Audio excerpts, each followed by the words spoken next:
बाबा तोरे चरण माँ सत्य नाम के गंगा बहाते, गुरु तोरे दर्शन माँ ये जीवन सफल हो जाते। बाबा तोरे चरण माँ सत्य नाम के गंगा बहाते हैं, गुरु तोरे दर्शन माँ ये जीवन सफल हो जाते। धन्य हो जाते मोर जिंदगी, धन्य हो जाते मोर जिंदगी, पंथ भजन लगा के श्रद्धा के फूल चढ़ाते। बाबा तोरे चरण माँ सत्य नाम के गंगा बहाते हैं, गुरु तोरे दर्शन माँ ये जीवन सफल हो जाते।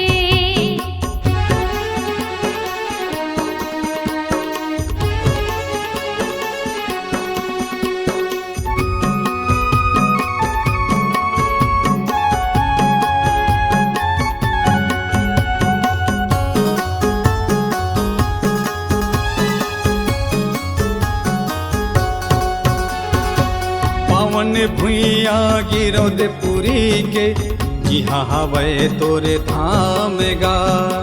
कट जाते हाँ पाप के पाप, लेके बाबा तोर नाम ला।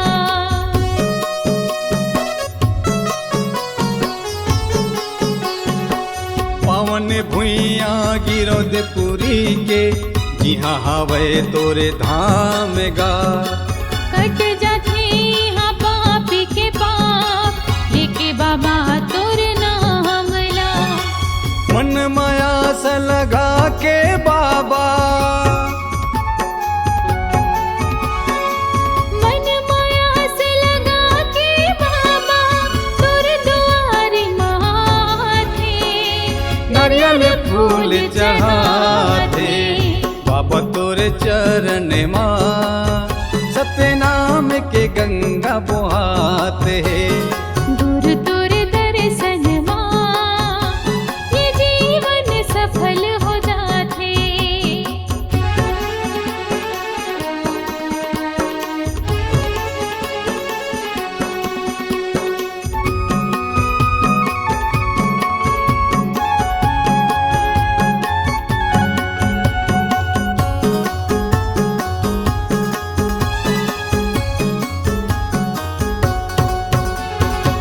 यहाँ के माटी बड़े महाथे, जगह जगह सत्य नाम सुनाथे। तन मन अर्पण करके बाबा भूया न पते हाया थे।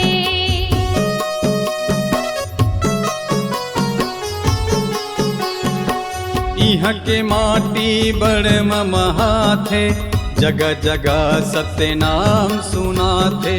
तन मन अर्पण करके बाबा भूया न पते हाया थे। सबले ऊंचा तोर जत खंभा, सबले ऊंचा तोर जत खंभा, सदा के झंडा लहराते, लहर लहर लहराते। बाबा तोरे चरण माँ सत्य नाम के गंगा बहाते, गुरु तोरे दर्शन माँ ये जीवन सफल हो जाते। धन्य हो जाते मोर जिंदगी,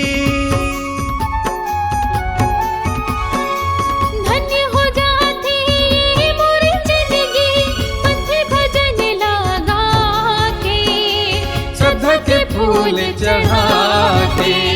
बाबा तोरे चरण माँ सत्य नाम के गंगा बहाते, गुरु तोरे दर्शन माँ ये जीवन सफल हो जाते। बाबा तोरे चरण माँ सत्य नाम के गंगा बहाते, गुरु तोरे दर्शन माँ ये जीवन सफल हो जाते। बाबा तोरे चरण माँ